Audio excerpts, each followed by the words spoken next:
This is the Aftermarket Radio Network.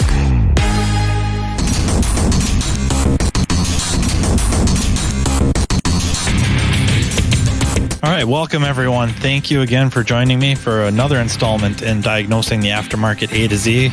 I'm Matt Fanslow, and today I have a very special guest, a friend of mine, Haakan Light of Garage Gurus, a technical trainer and technical support provider. And he's going to join me today, and we're going to talk about something very important in general, but also to me because it does tie in a lot to the substance use disorder and a lot into other topics that I've done. I haven't done so much on this podcast, but on Carm's podcast, on the Remarkable Results Radio podcast, that this spills into that, specifically like the social media stuff that I talked about with Scott Brown.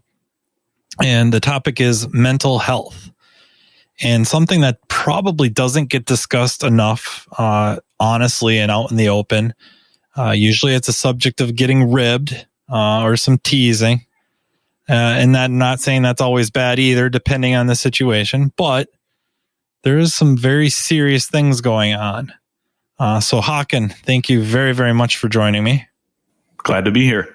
Honestly, I think I'm going to turn the reins over to you right away. I think maybe the best way to start it out from my end is simply that mental health disorders are very prominent in our society. We're talking millions and millions of people. Somewhere in the neighborhood of 1 in 5 and 1 in 4 adults have a mental health issue or an illness, a concern. And a great many of them are going undiagnosed, untreated. And that would be where it could take a tangent into substance use disorder. But I think I'd just rather turn it over to you. Awesome. So for me, my experience with mental health is, it's pretty personal. There's been stuff I've gone through personally, but also I have a sister who struggles quite a bit with some mental health stuff. Never really been fully diagnosed, but has gone through a lot of stuff. So, there's been some pretty direct contact with that, but also my own experience, which most of what I've dealt with and struggled with personally has been a result of actually hockey. So playing hockey, I've had a number of concussions. Concussions can cause issues with mood, issues with, kind of being able to control your emotions, being able to feel kind of steady, just on a daily basis as far as, your baseline, whether you're feeling really good, feeling really terrible. I mean, everybody has bad days. That's completely normal. There are days where you wake up and you're just not feeling 100%, and that's perfectly normal. I don't think people should ever be concerned to admit that. But and we've seen the extremes of that from, I think, maybe primarily the NFL players and professional wrestlers, where we've seen that amplified way further than what you're talking about, but taken to that degree, much of which can be attributed to not just like a single concussion here or there, but many, and maybe most likely consistently over a period of time. It is a cumulative effect. The more you have, the more severe of symptoms you can develop. There is actually an NHL goalie who's gone through, ironically, a lot of the substance abuse stuff, but also physical injury and whatnot, and has been very vocal and open about his mental health of the last couple of years. His name is Robin Lehner, and he plays for the Vegas Golden Knights, but he's been really vocal about it. It's been a really inspiring thing for me to watch from afar, just because, personally, after dealing with some of this stuff, when you go through concussions, and I've had quite a few of them, fortunately, most of them have not been loss of consciousness. But the first one I ever got was in a car accident where I got rear-ended by a guy who was going probably 50 miles an hour, and I was at a dead stop at a stoplight. And, my neck snapped forward real hard, and I smashed my head on the back of the seat. And I did lose consciousness for a short period of time. And after that, I had a number of concussions after that in hockey. And I think in many ways, it seems like when you get one, it gets easier to get more. Well, I don't know if that's medically factual or not, but it seemed like that was the case. Yeah, I think it is. I think you can also, not to keep going with the sports stuff, but honestly, I think you can also recognize that in MMA and or probably even more importantly, boxing. Oh, yeah. Which over time they quote unquote lose their chin. And I think it's a good point. Yeah. Yeah. I think it's very much what you're saying, that once you've had that type of an injury, you're a little more prone to it. Maybe not like immediately right away, but especially the way you're talking, cumulative, and not cumulative so much even just every time it's a concussion, but head trauma. So you've had the bad head trauma where there was a concussion followed up with head trauma, and not necessarily enough to cause a actual concussion or cause you to, the lights to go out or anything, to go unconscious. Just enough that after a while it starts building up, and it's not building up like a resistance. It's the opposite. It's taking away your resistance. Absolutely. And so what it's done, at least for me, is I've experienced, I've had some issues with depression. It's caused a lot of sleep related issues for me.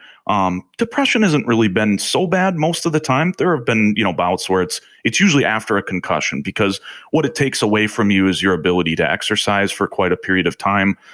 It takes away, your favorite activity. So for me, hockey is like my release or my activity I get to do that helps me de-stress. And it took that away from me every time I had a concussion, which made things real difficult, because if you don't find another strategy to deal with your stress and your frustration and whatever happens in your daily life, it gets really challenging to be able to maintain some level of baseline, feeling good or whatever you want to call it. So I think that was tough. And then I also went through some issues with atrial fibrillation. So that took away playing hockey for about 3 years until I finally got on a medication that has controlled it. Surgery did not stop it from happening. I've had 2 surgeries and it didn't kill it. I may go back and try for another surgery at some point to get off the medication, but yeah, when you're talking surgery, you're talking about ablation. Yes. Yep. So going through the heart with a catheter, and first time they try with a cryo balloon that basically goes into the artery and freezes and kills the nerves, hopefully. And then the second time they go in with a tripwire and they try to burn the areas and scar the tissue to basically block the electrical signals in the area of the artery that's not supposed to be getting a heartbeat signal, essentially. Yeah, not to go sideways with this, but atrial fibrillation is, we'll just split the heart up. Really, the heart has multiple, you could really cut it and divide it in 4 areas, but we're going to just split it in half, not top to bottom, but we're going to have a top and a bottom. And the top is the atria.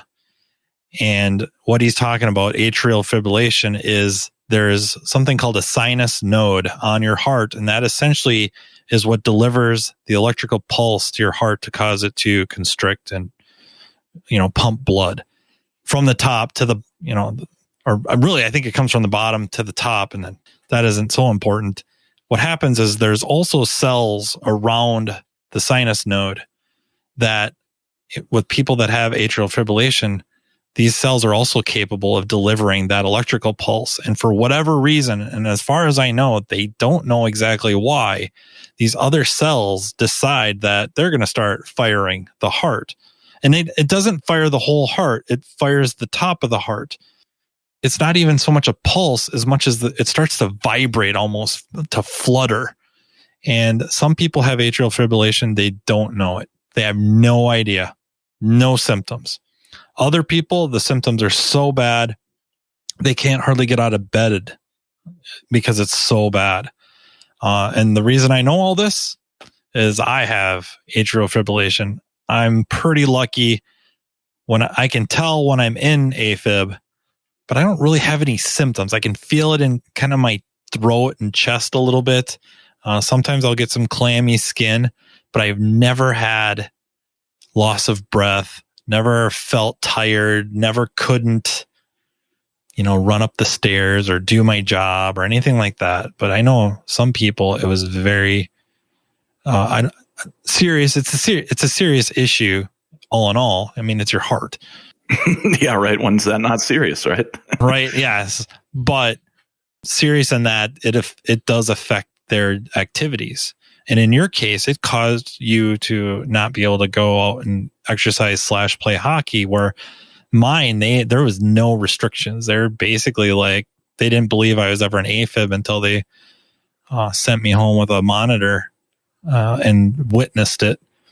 And I was in it for a few hours, and I could tell I was in it, but I never slowed down my activity. I told them I could feel it, but I had no other symptoms. But I wanted to ask, and if you don't mind me asking. No. A lot of people talk about depression, and as far as I know, I don't have it, or I don't think I've ever had it. What were some of your symptoms? Because I think we talk about depression a lot. It gets thrown out there, but we don't really talk about the actual symptoms, other than sometimes about the really bad symptoms of just not, people not being able to get out of bed in the morning, just not being able to get the gumption to even go. But what were some of your symptoms, if you don't mind me asking? No, not at all. No, so I mean, in some ways it's kind of, I'd say it's similar to the not getting out of bed, but maybe in a degrees, so a spectrum, right? So getting the ball rolling, getting the motivation to go start an activity. So in many ways, it was, once you got started doing any activity, whether it was going to work or whatever it was, you were fine. And, frankly, I've always had no problems with attendance at jobs, which is awesome. I've been able to fight through even when I'm having a bad day or whatever. It's been something I've always been able to get through. I think the big thing that it really affected for me was, and I don't know if it was just the depression or if this is all related to the concussions, or, if it's anxiety related. Depression and anxiety go together a lot. I think more people could probably say they've suffered from anxiety than in depression, but they can both happen together quite a bit. And, I'd say for me, anxiety is definitely something I'm prone to. I know my mom has a history of having a lot of issues with that. And so I think that's definitely a factor for me, is making me more prone to having anxiety issues. And anxiety, again, just kind of that stress feeling, like it's really hard to get motivated to get going. Once you get going, you're like, hey, I'm happy to be at work. Hey, I'm happy to be talking with people and visiting with friends and whatever else, even hanging out with friends. When depression got real bad, it was like I would plan to go do stuff with friends and then I wouldn't follow through. I would still go to my job, but when I wanted to do recreational activities, I would bail and I would not go and spend time with those people. And that's when I knew there was a problem. Because I was like, well, the things that I know I actually enjoy, I won't do those things, even though I know I'll enjoy them. And, there was just that mental load of going out and spending time with people. You just feel like garbage. You don't want to do anything. And that's really, that was really hard to get over and get through. But thankfully, at this point, I don't have issues with that anymore. I'm back. I feel like I've gotten to the point now, and probably some of this is related to being able to play hockey again because my AFib is under control. But overall, just mentally, I feel great now, but a lot of it is, it's taken a lot of work. It's taken time. And, I did explore, I talked to people before, doctors and whatever, about, the concussion stuff and exploring the depression and the anxiety stuff. And so much of it, I didn't want to get on medication because there's so many, not only issues with different medication, but it's not an exact science, right? So sometimes they have to put you on different things here and there, and you have to kind of experiment to figure out what works with you. And, I had some mixed results. I tried a couple of things, and I did find something that worked great for anxiety, but then it was one of those pills where they're like, don't drive and whatever. And I said, well, that doesn't work because I drive a lot. So better not take that. So, I quit taking that medication before I started my job at Garage Gurus. And then basically at that point, I was looking for another solution. So I discovered a device that is it's, if you're familiar with deep brain stimulation, which they do with electrical impulses, it can be used to treat really significant depression or anxiety or insomnia. But they basically created a device that is used over the counter. So you buy it, you can get a prescription for it. Do you drill the holes in your head by yourself? No, it's actually kind of like a template. No, it looks like headphones actually. So you actually clip it right onto your earlobes. You put an electroconductive solution on these little pads, and then you clip it onto your earlobes, and it sends a microcurrent through your brain. And the microcurrent, basically if I remember correctly, now I could be screwing up the description of the waves, but it disrupts the waves that they feel or that they have found scientifically cause depression and anxiety and insomnia, because apparently they're all similar in that regard, which makes sense why they're commonly found together. And they basically have determined that this electrical current going through your brain, you do the sessions on a regular basis, and it actually helps you a lot with insomnia. They basically started this whole project and initially started this with veterans, and that's where it grew out and became, now it's available to the general public via a prescription from your doctor. So when do you do this? Just sitting on the couch, sit on the couch when you lay down, in your bed before you go to sleep, depending on how significant or how your body reacts to it. So the microcurrent has a variable level. And basically when you're using the device, you turn the microcurrent up. It's like, I can't remember the unit. I assume microamps, but it's up to 250 is like the threshold they want you to get to. And you can go higher until you start to feel like a vertigo sensation. And then you dial it back 1. And then once you're below the vertigo sensation by 1 notch, then they say, run it on that. And basically you run it for about 20 minutes. They said if you don't start to feel lighter or better or whatever you want to describe it as after the 20 minutes, then you extend the interval longer. But as a general statement, about 20-minute session on a daily basis or every couple of days seems to make a big difference. And I've seen just tremendous improvement. My sleep quality has gone up a bunch. I'm able to kind of dial back and not feel anxious. Well, a great example would be when I do help shops with diagnosis. If there's a really difficult car, I can't stop winding myself up in my head about that, and going, oh man, did I forget something? Did I check this and this? Did I not check this? Did I skip a step I shouldn't have? And I get wound up and I get really anxious. I'm not depressed anymore, but the anxiety is a problem for sleep. And so doing this particular device has made a big difference with being able to quiet my mind when I go to sleep. So I think there's a really, really wide level of value in this tool. And there's more than one company that makes them, but the one that I've been using is called Alpha Stim. And, I have an awesome doctor who actually was the one who ultimately got my AFib diagnosed after being to multiple people and specialists who couldn't figure it out. And she was the one that gave me the take-home monitor like you had. And that's how they found that that's in fact what it was. But she's been a tremendous doctor. And after seeing her, I talked with her about the device and she goes, I've never used this or prescribed this before, but I think you should try it. And so she gave me a prescription and I tried it, and, I've given her the feedback now, and I'm sure she'll prescribe it to more people. But for a non-drug treatment, it's incredible what a difference it's made for me. I mean, just huge, so huge. So it looks like it's considered cranial electrotherapy stimulation. Yep. That sounds right. Okay. That is awesome. Yeah, it is. That's awesome. And to be completely honest with you, so it's my wife deals with the mental health field as well. And so, she doesn't have anything that she's concerned about per se, with her own concerns, although she's had issues with not being able to fall asleep sometimes. So she tried it too and just was like, oh, I'll try it and see if it makes any difference for me too. And I said, sure, why not? And she said she feels that it's also made a difference for her, even though she doesn't have any specific concerns other than maybe some issues falling asleep. And I'm sure she probably has some anxiety from time to time, because who doesn't now these days? Yeah. Yeah. I mean, we all do, I think. If you don't have any anxiety, you're not doing enough, right? Not to end up on a tangent, but our society, current society, I don't even mean it like the United States of America, although maybe we might be a little worse than most.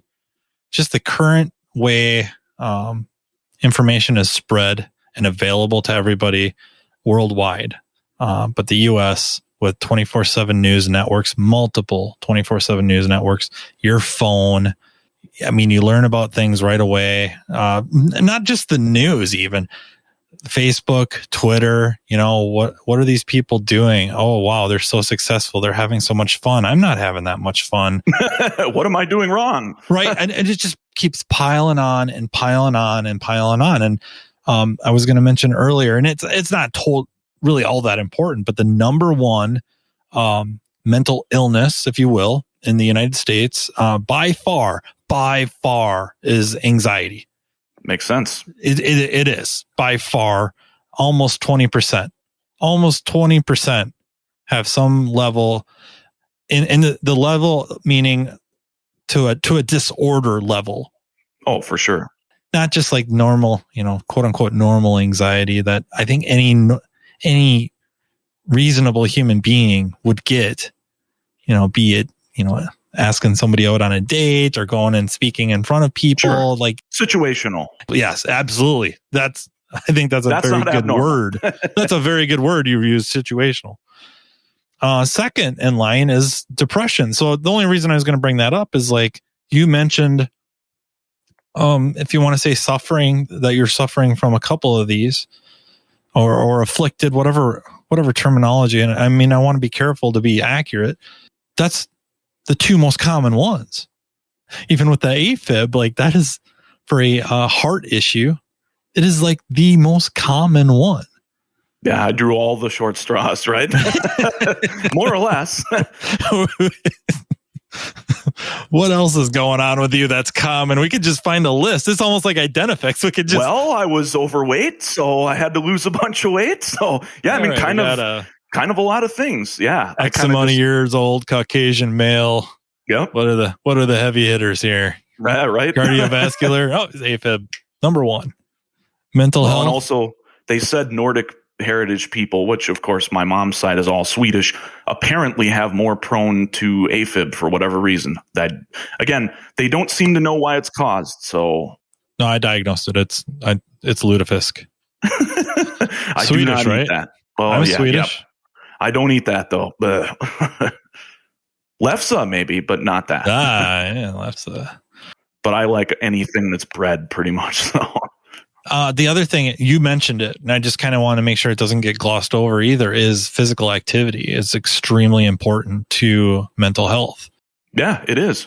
So the fact that you can get out and especially like you're talking about hockey, it doesn't, whatever the activity, the physical activity doesn't matter what it is. If you enjoy it, running, it just makes it that easier to do, right? Yeah, it does. And it's so much of that is, some of the exercise stuff is I did find other ways to exercise before I went back to hockey during the period of time I was on medication and I was not able to, or I was unsure if I'd be able to play hockey again. I actually made it a mission to get in shape before I tried to play hockey again because I figured that would give me a better chance at not having an issue. I found a lot of different solutions. Started doing some weightlifting. That was helpful. We have a nice treadmill now. We got a really good one that does 40% incline. So you can jack it way up and walk really slow, but get like a really good burn. Up the wall. What? Yeah, pretty much. So it's great. It's good for that. We have an exercise bike and I actually figured out so I play quite a few video games and I was playing Destiny 2 and playing online and doing the exercise bike. And I can exercise bike while playing video games. And it works great because your adrenaline gets going from playing player versus player video games. And in addition to while you're doing that, you're focused on the game, not focused on the exercise. And that made it so much easier. I could sit down and bike for an hour and burn 700 calories. And I'd be like, I biked for an hour? Holy crap. And I burned 700 calories? Holy crap. Amazing. And so I did that for quite a while and really had great success with that. There's a new Final Fantasy coming out. I might have to get a treadmill. It works good. Yeah, well, treadmill maybe you could do with a keyboard and a mouse. No, maybe. But then I have to build a PC. Yeah, right. You got to build a PC. I like now. where this is going. Yeah. Well, they do make treadmills that have desks at them and whatever, so you could actually do that. But I found that worked pretty good in the summer. All the warm times when there's no snow on the ground, basically. It's 2 months a year. Yeah, basically. Started bicycling, and I just do paved paths at like state parks. That's all I do. I'll do some like on the street and whatever around town and whatnot. But I just, I'd go to paved stuff. I don't do off road or whatever very often. I'll do dirt paths and whatever with a mountain bike. But I found that to be good because it's so beautiful outside so much of the year when it's not snowy, and it can be when it's snowy too. But I don't want to take a bike out then. But I got more connected to the outdoor part of things and really found that was helpful to my mental health in a way that was, I didn't enjoy it as much as hockey, but it was something that I could get on board with and found that it was still serving a similar function. And that's really what it was. Yeah. I mean, when you're checking pedestrians or other bikers, they don't really like it. In hockey, it's kind of accepted. Yeah, right. Running people over. No, but it just finding an adaptive strategy, I think, for your mental health care is really important. So, not every person is going to be able to do the same thing to relax or release or whatever. And I think going back to the anxiety thing, that's really, it's a problem when you can't relax. So I don't know if it's anxiety caused or what it might be, but if you're finding that like your moods are unpredictable, or you find that you get mad easily over stupid stuff, things that you're like, why am I mad about that? Or, someone else in your life points out, and my wife has found that, over the many years we've been married now, there's been some times where like my mood seemed erratic or off or unpredictable in a way that was really bizarre to her. And she was like, I don't get it. This is strange. Now, a lot of that is very commonly known to be affiliated with concussions, but it could also be related to anxiety or depression. So not knowing what the root cause was, the alpha stim seemed like a really logical thing. And I will absolutely say that since I started doing it, my moods have been much more straight line level and much more predictable and consistent. Everything, as a general rule, I control them pretty well, but there were times where I didn't. And now that I've been using that device, I've had just amazing stabilization overall. Did she help you find that, or how did you end up finding that? Well, ironically, she left one of her Psychology Today or whatever magazines that she gets as a therapist. She got that particular magazine and just had it sitting on the car seat, and it was flipped to the back, and that was on the back cover of the thing. And I jumped in the car to go to hockey and saw it and was like, hey, what the hell is that? And I read about it, and being a nerd for technology, I was just like, I didn't think about, getting it for me at first, but then I read about it and I went and read the studies and all the other stuff. And I said, I'm going to try it. Sounds awesome. What I got to lose, right? Insurance pay for it. Give it a shot. And it isn't overly cost prohibitive if insurance will not pay for it. I think if you get the one that's just for brain stimulation, it's like $700. So it's not cheap, but if we're talking about net cost over time, other than some AA batteries, $700 is not a lot to pay for helping your mental health at all. And fully worth it. Especially if it works. Yes. And it does. I can't say enough about it. It really has made a difference in a monumental way, like in a way that I would have looked at and gone, no way is that going to work that good. And then it did. And it's been like, holy crap. It's like night and day. It's been phenomenal. That is awesome. So when you started, I know you said you were on some meds for a while. Mm-hmm. Did they ever go discuss, or did you ever try talk therapy? And it's not a suggestion. I'm just asking. No, I did. I did much when I was much younger and first had issues. I did. And I think the hardest part about it was finding a therapist that you connect with, right? So I think a lot of it, and obviously speaking to my wife, being a therapist and whatnot, so much of it is about building a relationship. So you have to find the right person who connects with you and can build that relationship. And, I think that's probably one of the hardest things for a lot of people when they try to go to therapy, like talk therapy, is that, they might go out and have a bad experience once or twice, or they might see somebody who they don't connect with and they can't form the right relationship, or they're just not the right person. It's really no different than any other situation when you're making friends, or you're, starting at a new job or looking at starting a new job. It's all about finding the right fit. So I did, I just did not run across the right person. And I'd have no doubt that there's someone out there that is the right person and whatnot. And, I've certainly considered it. And my wife has bugged me a ton because she said, hey, probably help. You found a solution that works great, but why not do that too? And I said, that's fair. But, I get free therapy from her. Not really. Yeah, I'll probably say something and she'll be calling me, yelling at me how wildly inaccurate this is. But it just seems to me that,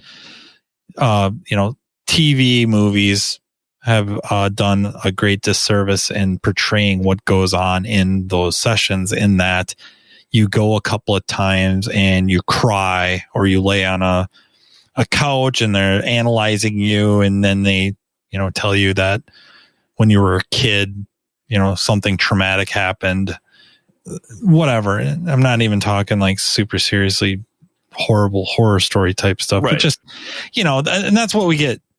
That's what I think a lot of people are under the impression of, that you're just going to go in there and they're going to open you up and just peel back all these layers until you're just raw. And you walk out of there and you're just like this open nerve. Well, I think there's some situations where that's true, but it's not normal talk therapy. It's really about them building a relationship, and arguably, horrific, non-technically accurate word, but a friendship, because at some point they have to start pushing you. So they have to form this bond with you, or you have to try to form this bond so that after a while they can start pushing you off your center or out of your comfort zone, because your comfort zone might not be so healthy.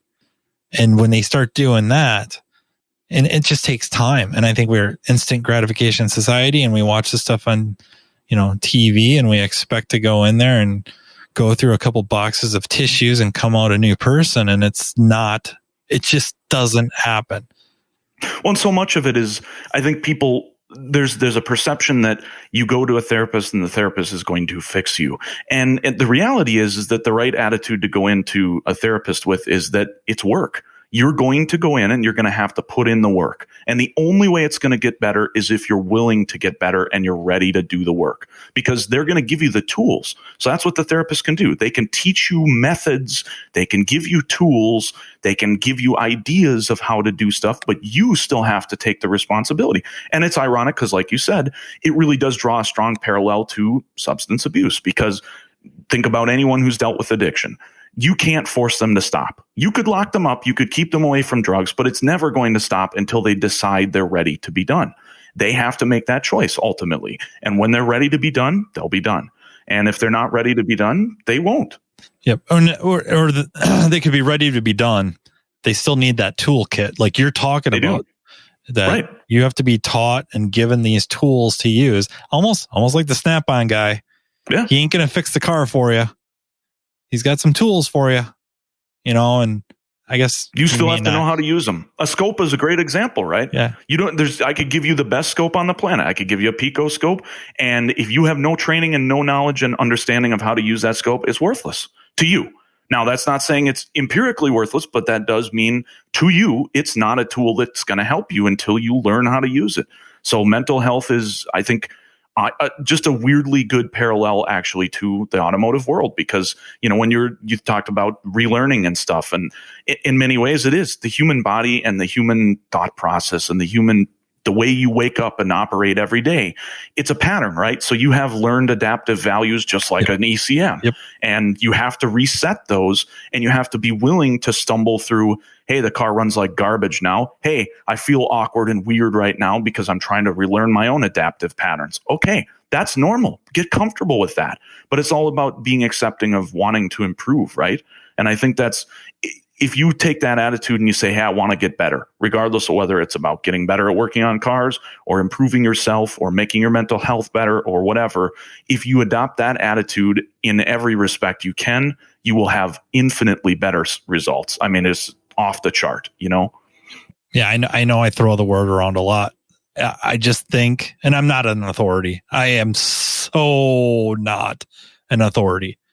But neuroplasticity is, if anything, should give people hope, be it mental illness, be it, and not all mental illness, but a lot, and substance abuse disorder, that there is hope that you can, quote unquote, fix yourself, that you can either make drastic improvements, if not cure yourself of some of these things. And that isn't to be like snake oil stuff. There's certain levels of anxiety that you could absolutely learn to deal with and accept, and I guess we'll just say cure yourself. Some of it happens naturally, right? Like, yeah, you're really, really anxious to go speak in front of 30 people. 5 people, no problem. 30, 50, 100, that's nerve-wracking. A little bit nerve-wracking, yes. Right? I've done it. Yeah, it's nerve-wracking. Yeah, you go do it a few times and you make every mistake possible, or anything that could happen and go wrong does.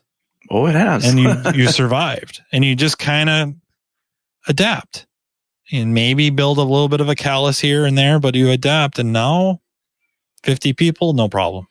And I don't want to oversimplify that either. I don't want to make it sound like, hey, if you do have an anxiety issue that you just need to subject yourself to stresses and train yourself out of it. I don't want to imply that. No, but it's funny you say that, right? There's hope. There's actually a hockey podcast that I was listening to specifically, and they were talking about some anxiety is good because it means you have an opportunity to grow. You know, it's not a bad thing. It can be used as a tool if you frame it the right way in your head. And obviously if it doesn't get to a certain level, because of course, once it gets to a certain level, it becomes crippling. But if you learn how to manage it and cope with it correctly, it can be also the first time you look at a car and it's an issue you've never seen before. It creates anxiety. You're going, oh crap, this is going to be tough to figure out. I don't know if I'm going to be able to figure it out. Like you hope you can and you think you can, but you don't know. And you feel stressed and anxious about it. And then you just, you follow your process. You stick to the things that you know work. You check off the boxes. You follow, you can enable yourself to get through things that you think you might not be able to otherwise. The phrase "you're stronger than you think" is true in a lot of situations. And so much of it is just about, challenging yourself, but don't overlook the tools that are out there that can make it easier. So if it gets to that level where it is causing you issues sleeping, or you can't wind yourself down at night and sleep, consider, talk to your doctor, look at medication if that's necessary. They have antihistamines, kind of like Benadryl, that you can use for anxiety that'll dial you back. And I think that's, and those are harmless because you take them before bed and it dials you back and you don't have to worry about, oh crap, I can't drive tomorrow or whatever. Some of the stuff they give you that's more heavy duty, you might not want to take that if you're doing, working on cars. You might smash your hand or God knows what else, but the tools are out there. I have a list of things that I think are more or less in general of mental illness, mental health disorders that I don't want to raise anyone else's listening their anxiety level. Like, I don't want to give everyone, I shouldn't even try to think of the word. I think it's the opposite of placebo effect. It's the opposite, where it was right on the tip of my tongue. I know what you're thinking of, but I can't place it now. But basically, somebody starts talking about symptoms, and then you start feeling like you have those symptoms. Oh, it's like Munchausen's. Right. Yeah. That's at a very advanced degree. But stuff that, and maybe just store it in the back of your head. I don't think you want to keep this so much at the forefront and really start analyzing yourself. That would not help, but might give you more anxiety. Yeah. But just to be aware of, and not just for yourself, for loved ones, but excessive worrying and fear, feeling excessively sad and low. And I know excessive, like, what does that even mean? But I think we're talking almost to a debilitating degree. Yeah, when it starts to disrupt your ability to do normal tasks or go to work or spend time with your friends, if you stop wanting to do things that you normally would want to do and your interests haven't actually changed, then that's a sign for sure. When things go numb, or like your favorite food doesn't taste good anymore, I've experienced all of those things, and I can definitely tell you, something's broken when you're like, I don't want pizza. I love pizza. If I don't want pizza, something's wrong. No doubt about it. Or I'm dieting. That could be. You still want it. You just still want it. I just not allowed to have it as much. You know what I do? I scrape the pizza topping and I eat that. I just leave the crust. I'm not saying I don't like crust, but good crust is hard to find. Yeah. Well, I mean, it's a lot of carbs. And anyways, confused thinking or problems concentrating and learning. So the confused thinking, that for me is normal. So maybe I better think about that. Extreme mood changes, including uncontrollable highs or feelings of euphoria, prolonged, or like you said this specifically, prolonged or very strong feelings of irritability or anger. And again, something you mentioned, avoiding friends and social activities, something you would have normally participated in. Now something has changed. Difficulties understanding or relating to other people. That might be something else that's normal for me, especially customers. Changes in sleep habits or feeling tired and low energy. I think that's something we associate automatically with depression, and it may not necessarily be. It could be more. It could be something else. Yeah, it could. Changes in eating habits, such as increased hunger or complete lack of appetite. Difficulty perceiving reality. So legitimately hallucinating. I've never had this. I've known one person, and he was I believe a roommate of my brother's when he was in college. And it ended up he had schizophrenia. Dude, this is like straight out of A Beautiful Mind. There's another movie I was trying to think of that was really good, also kind of illustrating that, but just like feeling of being watched to a debilitating degree. He was a really good guy. I think he's, I think he's okay now, or in some sort of treatment, supportive care environment. Yeah, last I heard, it's not BS that people have that, and a lot of times they don't know it because that's their reality.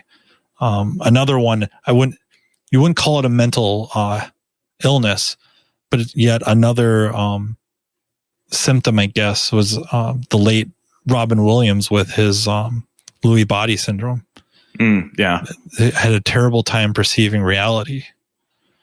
And my uncle actually, they think might have had that too, and he had some issues with the same thing. Did they diagnose him? And maybe I don't mean this as like insulting to them, the doctors and medical staff, but did they misdiagnose him as having Parkinson's and treat him for Parkinson's? I'd have to ask my mom about that. I know there was some contention over what specifically was affecting him, and I know his immediate family was very convinced it was the Lewy body dementia, and I know that I think ultimately that's what it was determined at the end of the road was the issue when he died and whatnot, but I'm not sure if they treated it the other way as initially and whatnot. Another one, overuse of substances like alcohol or drugs. Definitely done that before. The booze, not the other stuff, but it is self-medicating, right? It's again, I don't want to sound like I'm anti-alcohol, but it is what it is. It's just a legal drug. It is. No, it is. People use it arguably more than any other drug, and a lot of it is self-medication. It is. It absolutely is. I mean, it can be used to make you feel better, and I after I had some concussions and whatnot, and I definitely developed, like, I wasn't at the point where, like, I didn't do anything that crossed the line or whatnot. I always, when I did drink excessively, it was always when I was at home for the entire evening and whatnot. But I would have way more than was acceptable. Like, by definition, I had multiple glasses of scotch, and that was too many. Now, this is many years back now, but, I quit drinking completely because of the atrial fibrillation, because without their knowledge of what could potentially cause it, I was in my 20s then when I was drinking like that. And they just said, it could be that, it could be because you're an athlete and you play all the time. And I was like, well, I'm not quitting that if I can avoid it, but I will quit drinking all booze. I quit drinking all caffeine. So it was, again, looking at the totality of the picture and going, well, for my mental health, I'd really like to play hockey for as long as I can until my body can't anymore. And if I want to do that, then I have to quit this other stuff. And I mean, I have no regrets. I mean, it's weird sometimes, when I'm at a bar or a restaurant and everybody else around me is drinking, but they have a lot of non-alcoholic beers, and I do actually like beer, but now I can have beer that doesn't have alcohol. So it's kind of nice. I can engage in the same activity with people, and it's not weird anymore because I'm sitting there with a Beck's Zero and everybody else has whatever they're drinking. And, I can still take part in the social activity, which is nice. But the other part of it is I found that when I not only quit drinking all alcohol, but all caffeine, my sleep pattern really just got much more stable and consistent. There was a lot less issues with, like, now my body rarely will sleep in on a weekend, even if I want it to, like, sleep until like 9 or 9:30, something like that. But I used to be able to sleep way later. Like, I could sleep till noon if I wanted to when I was doing caffeine and alcohol, because I could stay up really late and I could go to bed really late and I could get up really late. And now my body's like, nah, I can't do any of that stuff.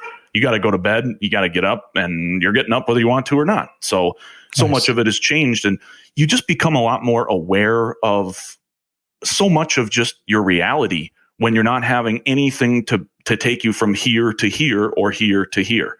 Every time you take that away, it's just like adding or subtracting fuel on a car. It runs differently, right? Yep. So the human body is really no different than when you're sticking other substances in it. Legal or not legal, it responds in a specific way. And you get, the other thing that's been interesting is also even eating. So like over the course of losing all the weight that I've lost to try and stop the AFib from coming back, I quit eating a lot of junk food. Like I just cut it all out. And, I still eat out sometimes. I'll still eat Chipotle here and there, or, I'll go to Subway, or, I'll go to a sit down restaurant and have a steak, but I don't do it a lot. And I don't eat a lot of preservative filled fast food or anything of that nature. And now when I don't eat that, and I never eat that, if I do eat it for any reason, I get sick like immediately. And I can't help but feeling that that's just another adaptive behavior that my body got used to, right? It got used to all those preservatives and all that junk that I was eating, and it adaptively was able to cope with all those preservatives. And then when I quit, my baseline changed, and now it's like, nope, you can't eat that. It's generally easier, even if you're cooking at home or making your food at home. It's just easier. And then, of course, when you go out to eat, a lot of the good stuff is processed in some manner, or highly processed. Yeah. I kid you not. Maybe a week ago, I read a study.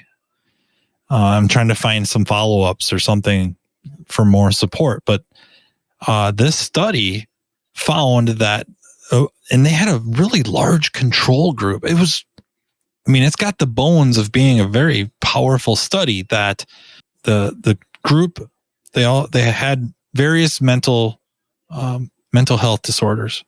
None of them, I don't want to say any of them like severe, meaning like schizophrenia or, borderline personality disorders, right. Or, not that that's so horrible, but, bipolar. It wasn't so much that. They changed their diets. So the one group did not change their diet. The numbers were in the thousands. They went on a whole foods diet. So it wasn't vegan or vegetarian. They ate meat. Just not processed. It just couldn't be processed. Yes. And of those that changed their diets, a third of them went off their meds. That's insane. That is a huge amount. a tremendous amount. I didn't even read. I got to finish reading it and finding more, because I want to know, okay, a third went off. How many reduced? Reduced, yeah. Oh, yeah. Right? Yep. Was it a lot too? I believe it, probably. And as you would expect, the control group, no change, right? Or minor changes. Yeah. Makes logical sense, though. Yeah. But can you imagine? Like, all they did is change their diet, and they stopped eating highly processed foods, and their mental health improved, and in some cases dramatically. Like it said a third. I got to get into the real data to find out, is it like, really 33.333 infinity, or, is it anything more than 25%? To me is like a huge number, though, just for something as simple as modifying your diet, right? Not that that's easy, because don't lie to yourself. It all goes to, all of it really ties into, it's all about, all of this requires work, right? You have to be willing to do the work, regardless of whether it's your eating habits or your mental health or anything. You have to be willing to do the work. And if you're willing to do the work, you will see results. That is unequivocally 100% true. It may not come fast, and it may not come easy, but it absolutely will come.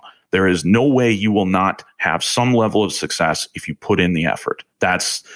And I think the human body reminds me, it's funny, because every day I talk with my wife and I talk about cars that I help diagnose. And then she, talks to me and says, hey, it's the parallels between, she tries to help fix people, I try to help fix cars. And I see more parallels between the two than I think a lot of people realize, right? So even in the experience of watching people try to diagnose a specific problem on a car, so often people forget the foundational, as I like to call them, principles. They forget, hey, you've got an electrical problem. Well, did we check the alternator and the battery cables and all that stuff? The nuts and bolts that make the car run. It has to have those. It's just, your mental health is just like that to your body. You need your mental health to be good. It needs to be fundamentally sound, or the results of the things that you try to accomplish will be lesser, poor. You won't see the achievement that you're looking for.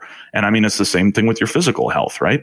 Physical health, mental health. It's anytime you're looking at an entire picture, you want to take all of those things into account. So the study you're talking about makes total logical sense to me. It fits together, right? It does. And I kind of hated to bring it up because I don't, I haven't read it all and I don't have all the data, but my guess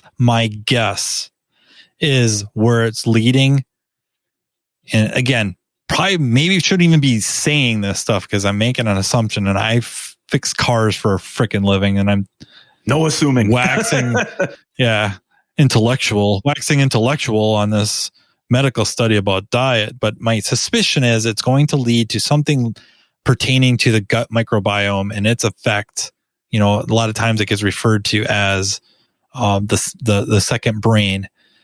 So I have a suspicion that that's where it's going to lead is when the gut microbiome gets healthy.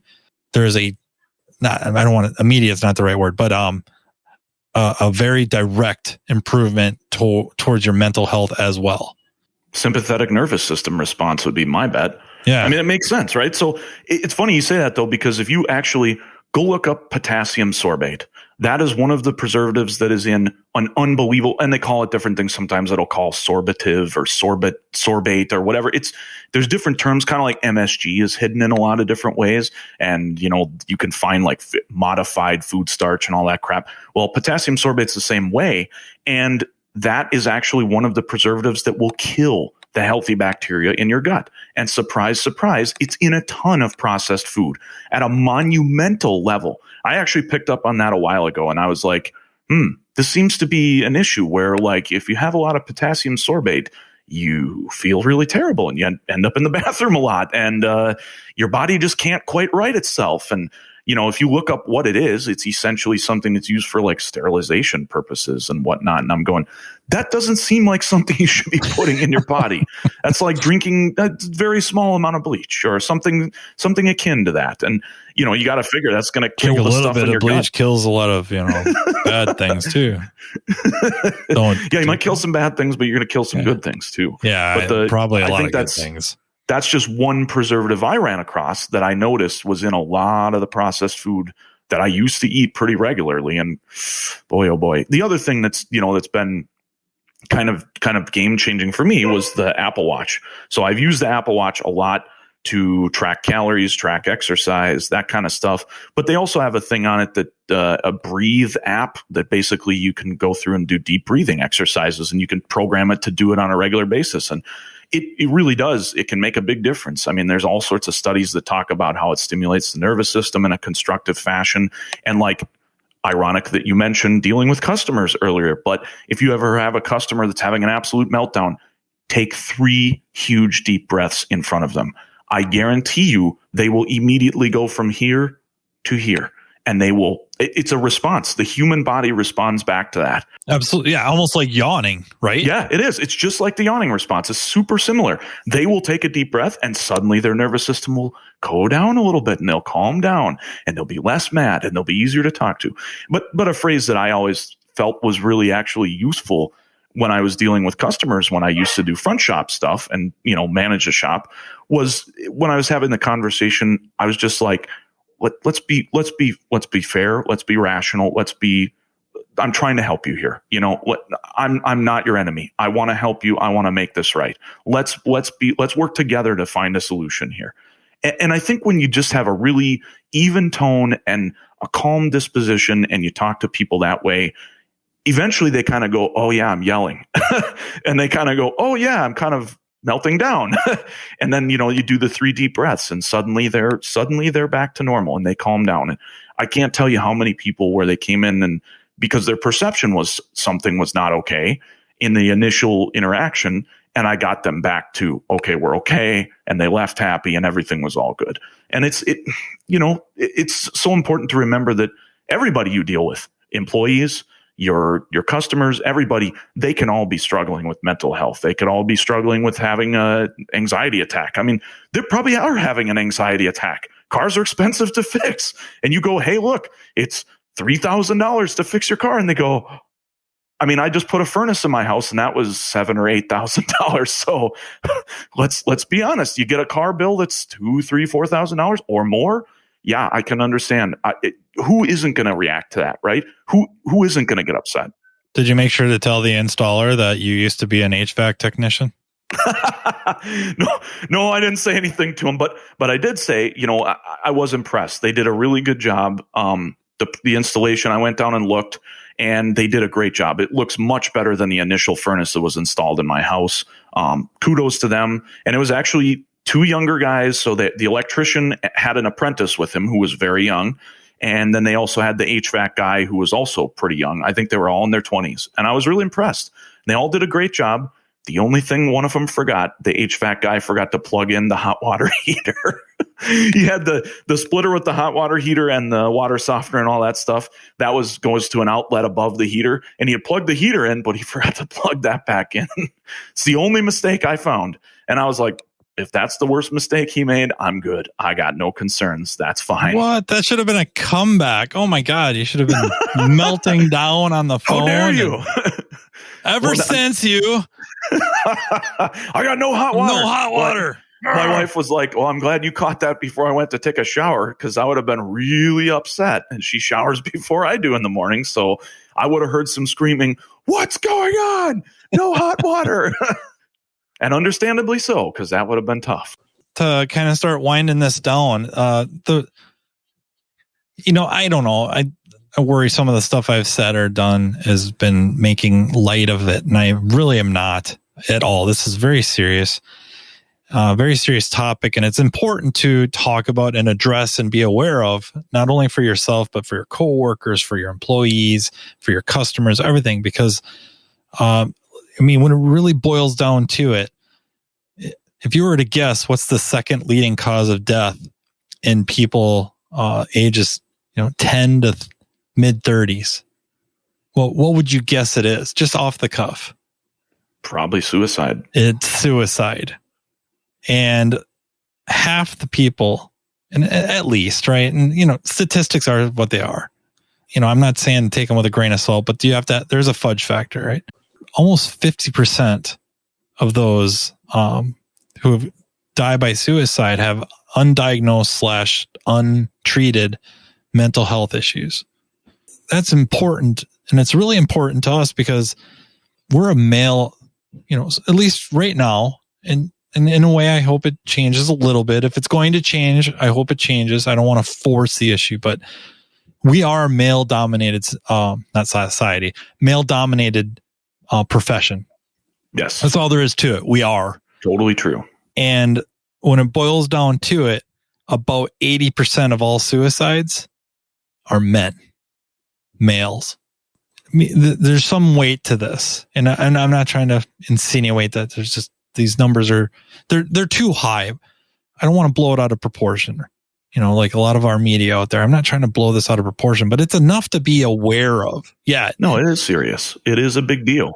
Yeah. To take it seriously. And if you are struggling or feel like you're struggling, there is so much help out there. A lot of information through NAMI, which is National Association for Mental Illness, I believe. That sounds right. National Alliance on Mental. No, it's national. Yep, National Alliance on Mental Health Issues, and hopefully, everybody listening to this becomes a kind of a supporter or somebody that can be gone to and talked to, and not that you're going to help them yourself, but get them in touch with resources. Just understand that you're by no means alone.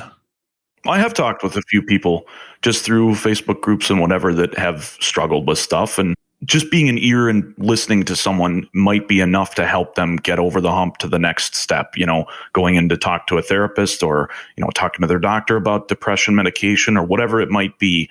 But, being there for someone and being supportive is huge. And, having an open door policy if you're a manager, important. The mental health of everybody, so important. Yeah, having that relationship or culture, if you will, and that's a word that gets thrown around a lot. I don't want it to lose its, power or effectiveness, but the culture of as a manager, as a leader, you're approachable, and crucial. But you brought up doctor, and I think that's important. Not to avoid it either, but not to go to the doctor with the goal of walking out there with some pills to try. to get, the first step probably should be a physical. Yeah.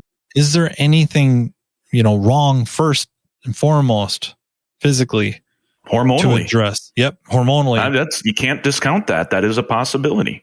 Whatever, super low iron levels, or, I don't.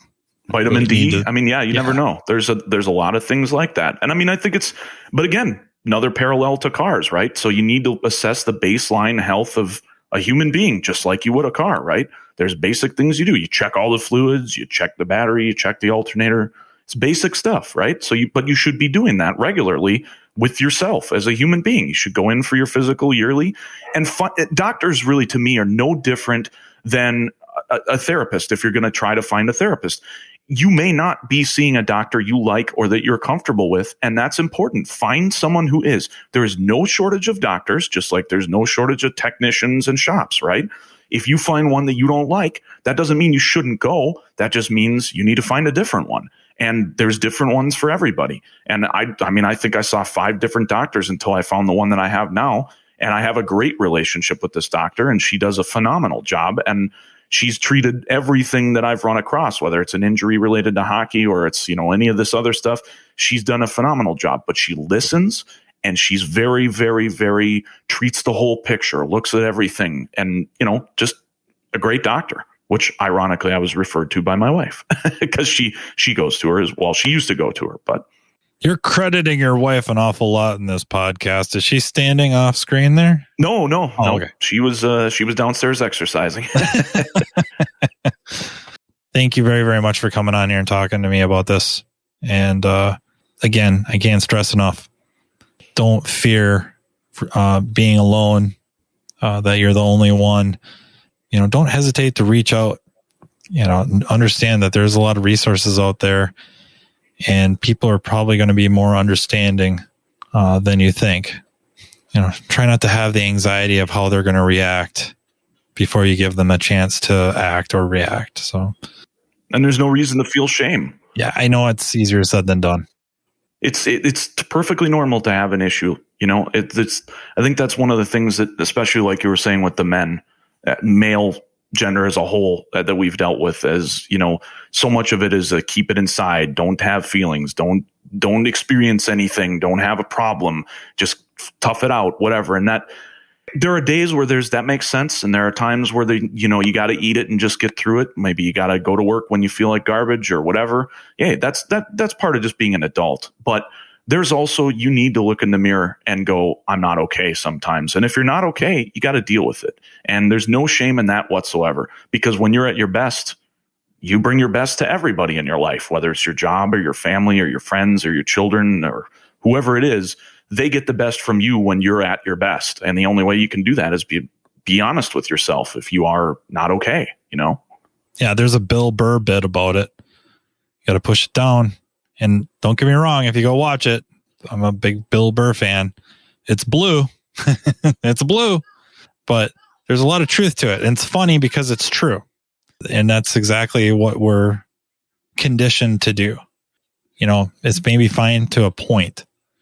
Right, there's practicality sometimes, Right. Just like I said, you got to go to work to pay your bills. So, yeah, I feel like garbage today and I really don't want to go to work, but you got to go, right?